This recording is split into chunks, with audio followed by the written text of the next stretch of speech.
भक्तजनों, माताओं, बहनों, सादर जय श्री कृष्ण। हमारे YouTube चैनल में आप सभी का बहुत बहुत स्वागत है। मैं हूं आपके साथ आचार्य धर्मेंद्र शास्त्री।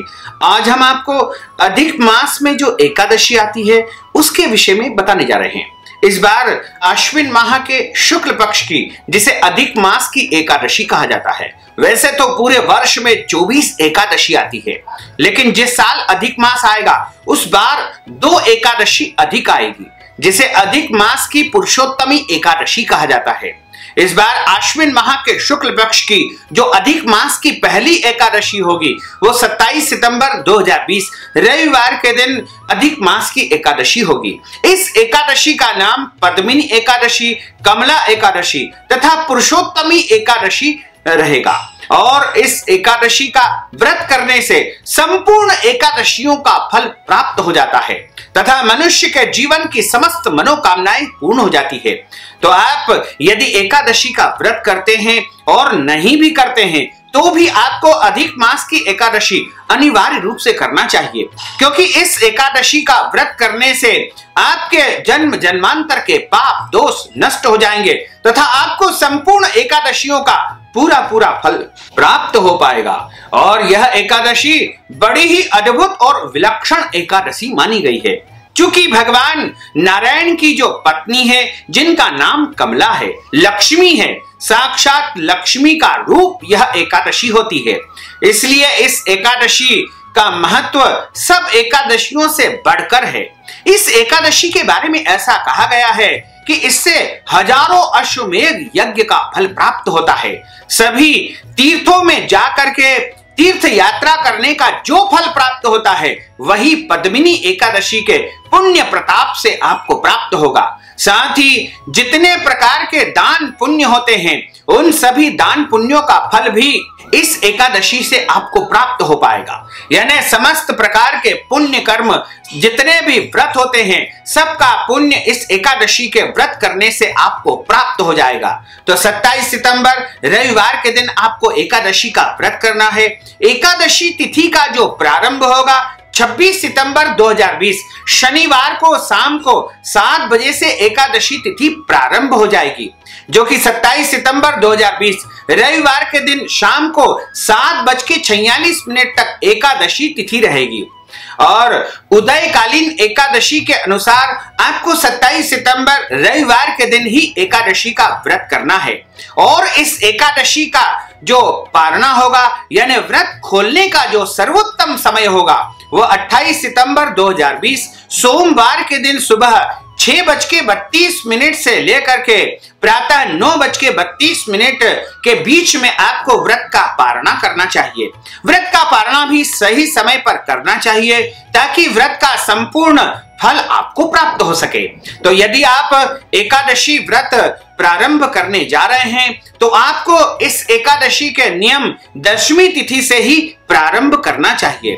धर्म ग्रंथों और पुराणों में लिखा हुआ है कि दशमी तिथि के दिन आपको एक समय भोजन करना चाहिए तथा उस भोजन में लहसुन, प्याज और मांस, मदिरा और चावल का उपयोग बिल्कुल नहीं करना चाहिए तथा दशमी के दिन कांस्य पात्र यानी कांसे के बर्तन में भोजन नहीं करना चाहिए तथा इस दिन आपको जो है दूसरे के घर का अन्न भी त्याग करना चाहिए। दशमी तिथि के दिन शहद नहीं खाना चाहिए और इस दिन आपको शुद्ध और सात्विक भोजन करना चाहिए तथा दशमी की रात्रि के दिन ब्रह्मचर्य व्रत का पालन करना चाहिए, यानी पति पत्नी को एक दूसरे से दूरी बना करके रखना चाहिए तथा एकादशी के दिन आपको ब्रह्म मुहूर्त में उठना होगा और उठ करके आपको शुद्ध जल से, पवित्र जल से, तीर्थ जल से स्नान करना है।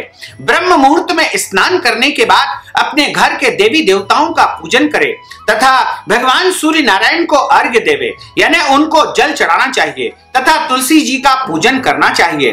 कई लोग कहते हैं कि रविवार के दिन तुलसी जी को जल नहीं देना चाहिए। यह बिल्कुल निराधार है, गलत है। तुलसी जी को आपको प्रत्येक दिन जल देना चाहिए, लेकिन रविवार के दिन तुलसी पत्र तोड़ना वर्जित माना गया है। तुलसी जी को स्पर्श नहीं किया जाता है, तुलसी जी को तोड़ा नहीं जाता है। इस दिन यदि आप तुलसी जी को पत्ते को यदि उपयोग करना है तो वहां पर नीचे गिर जाते हैं, उन पत्ते का आप उपयोग कर सकते हैं। या एक दिन पहले आप तुलसी पत्र तोड़ करके रख लीजिएगा, क्योंकि बिना तुलसी पत्र के आपका एकादशी व्रत पूरा नहीं माना जाएगा। 27 तारीख को जब आप एकादशी का व्रत प्रारंभ करेंगे तो सबसे पहले आपको सूर्योदय यानी 6:32 के आसपास आपको व्रत का संकल्प करना होगा। हाथ में जल लेकर के 3 बार विष्णु विष्णु का उच्चारण करिएगा और कहिएगा कि आज मैं अधिक मास आश्विन माह के शुक्ल पक्ष की पद्मिनी एकादशी का व्रत करने जा रही हूं या करने जा रहा हूं। इस प्रकार आप अपने नाम गोत्र का उच्चारण करिएगा। तब अपने मन की जो भी इच्छाएं हैं, जो भी मनोकामनाएं हैं, वो आप उच्चारण करिएगा। और उसके बाद हाथ में जो तुलसी पत्र, जल और दक्षिणा आपने रखी है उसको संकल्प करके आप प्रतिज्ञा करिएगा कि आज मैं एकादशी का व्रत करूंगा और इसका व्रत का संकल्प में ग्रहण करती हूं। इस प्रकार भगवान को यह संकल्प अर्पण कर दीजिएगा। इसके बाद आपका व्रत प्रारंभ हो जाएगा। एकादशी के दिन अन्न का बिल्कुल भी सेवन नहीं करना चाहिए तथा इस दिन चावल न तो घर में बनाना चाहिए न ही चावल खाना चाहिए, और इस दिन आपको तुलसी पत्र भी नहीं तोड़ना चाहिए। हालांकि कुछ ग्रंथों और पुराणों में लिखा हुआ है कि एकादशी के दिन तुलसी पत्र तोड़ सकते हैं, कुछ ग्रंथों में लिखा हुआ है कि नहीं तोड़ सकते हैं। लेकिन आप प्रयास करिएगा कि इस दिन आप तुलसी पत्र न तोड़े, तुलसी जी को कष्ट न दे। चूंकि रविवार का दिन है, रविवार के दिन वैसे तुलसी पत्र नहीं तोड़ा जाता है। आप तुलसी जी का पूजन अर्चन कर सकते हैं। तुलसी जी के पास आप दीपक लगा सकते हैं, शुद्ध घी का दीपक आपको लगाना चाहिए। तथा इस दिन आपको जो है ब्रह्मचर्य व्रत का पालन करते हुए आपको फलाहार आदि ग्रहण करना चाहिए। धर्म ग्रंथों में, पुराणों में जो सर्वोत्तम फलाहार बताया है वह दूध और दूध से बनी वस्तुओं का फलाहार किया जाता है।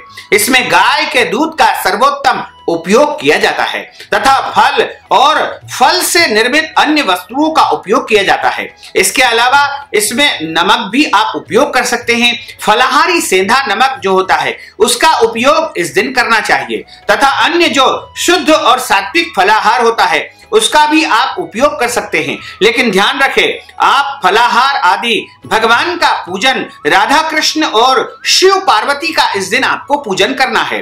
इस पद्मिनी एकादशी के दिन भगवान राधा कृष्ण का विधिवत पूजन करना है, कलश की स्थापना करनी है तथा भगवान शंकर और माता पार्वती का भी इस दिन पूजन अर्चन किया जाता है।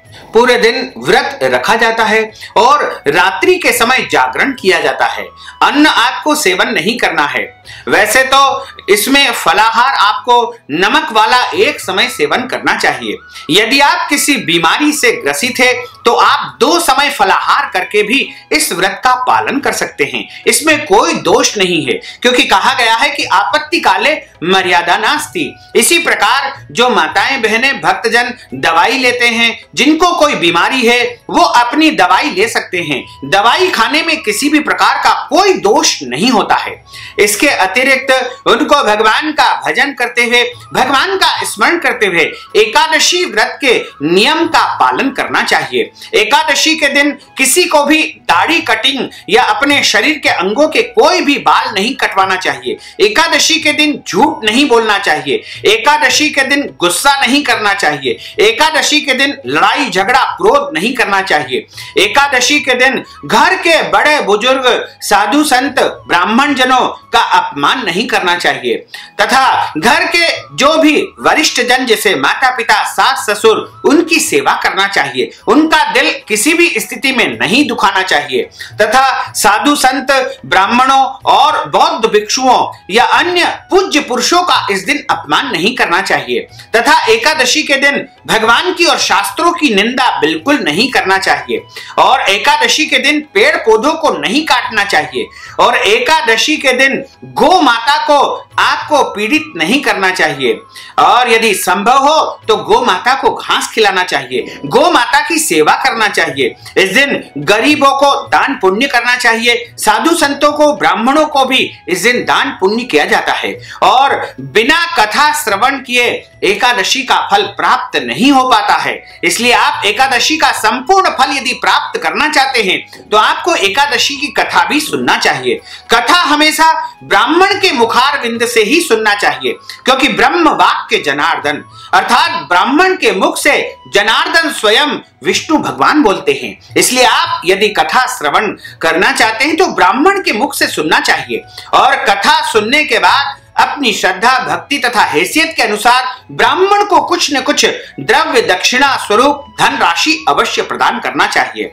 और एकादशी की रात्रि में आपको जागरण करना चाहिए और यदि संभव हो तो पूरी रात जागरण करना चाहिए।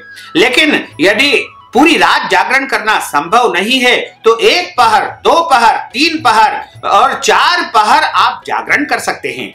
1 पहर का अर्थ होता है कि शाम को 6 बजे से 9 बजे तक, दूसरा प्रहर रात्रि 9 से 12 तक और तीसरा प्रहर रात्रि 12 से 3 बजे तक और चौथा प्रहर जो कि अगले दिन सुबह 3 बजे से लेकर के 6 बजे तक का रहेगा।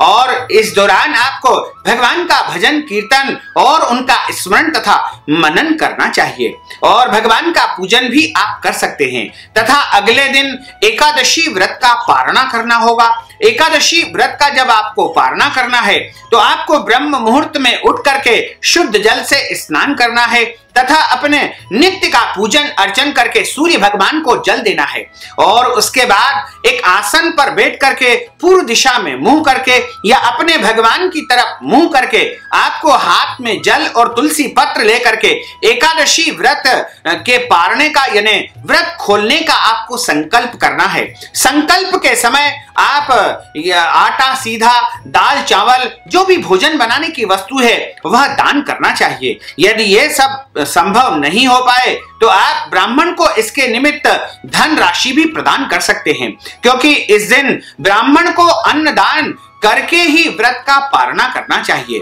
तथा हाथ में जल लेकर के, तुलसी पत्र रख करके, सुपारी और सिक्का रख करके संकल्प करके 3 बार विष्णु विष्णु का उच्चारण करे और उसके बाद अपना नाम गोत्र बोले और कहे कि मैंने इस अधिक मास की एकादशी का व्रत किया है तथा भगवान नारायण की संपूर्ण कृपा मुझे प्राप्त हो और आपकी जो भी मनोकामनाएं हैं वो उच्चारण करने के बाद आप कहिए कि मैं व्रत का पारणा यानी व्रत खोलने जा रही हूं या खोलने जा रहा हूं। इस प्रकार संकल्प करके भगवान के चरणों में आपको संकल्प अर्पित करके उनसे प्रार्थना करनी चाहिए कि हे प्रभु, मैंने अधिक मास की इस एकादशी का व्रत किया है। इस एकादशी के व्रत के दौरान मैंने गलती से यदि कोई भी ऐसा गलत काम कर लिया है या कोई भी गलती मेरे द्वारा हो गई है या मेरे परिवार के द्वारा कोई भी अपराध हो गया हो तो उसे क्षमा कर दीजिएगा।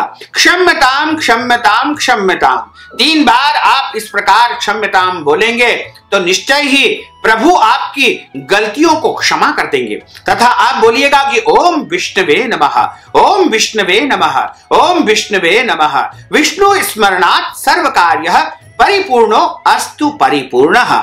3 बार विष्णु विष्णु का उच्चारण करने के बाद आप वो जो सीधा सामग्री है, जो भी आटा दाल चावल आप देना चाहते हैं वो ब्राह्मण को आप प्रदान करें। उसके निमित्त आप द्रव्य दक्षिणा या धन राशि भी प्रदान कर सकते हैं। साथ ही आप जब व्रत का पारणा करते हैं तो पारणा के रूप में आप तुलसी दल जल से भी पारणा कर सकते हैं, फल से पारणा कर सकते हैं, अन्न से पारणा कर सकते हैं। यदि संभव हो तो चावल खाकर भी पारणा व्रत का किया जा सकता है, क्योंकि चावल देव अन्न होता है। जब हम दशमी तथा एकादशी को चावल का त्याग करते हैं तो हमको द्वादशी के दिन अनिवार्य रूप से चावल खाना चाहिए, क्योंकि चावल देव अन्न है और उनको पुनः सम्मान देते हुए उनका जो है हमको ध्यान रखना चाहिए। इस प्रकार एकादशी व्रत का पारणा हमको करना चाहिए। अगले दिन यदि कोई व्रत करना है आपको तो आप फल से, फलाहार से, मिठाई से या अन्य फलाहारी वस्तु से व्रत का पारणा यानी व्रत को खोल करके अगला व्रत प्रारंभ कर सकते हैं। इस प्रकार इस एकादशी का विधान आपको हमने बताया है। एकादशी की कथा का अलग से वीडियो हम आपके लिए प्रस्तुत करेंगे, उसको आप जरूर देखिएगा और अधिक से अधिक लोगों को शेयर करिएगा। साथ ही आप हमारे इस ज्ञानवर्धक वीडियो को अधिक से अधिक लोगों को शेयर करिएगा, लाइक करिएगा, कमेंट करिएगा और यदि अभी तक आपने सब्सक्राइब नहीं किया तो अभी और इसी समय सब्सक्राइब अवश्य कर लीजिए। आपको और आपके पूरे परिवार को सादर जय श्री कृष्ण, सादर धन्यवाद।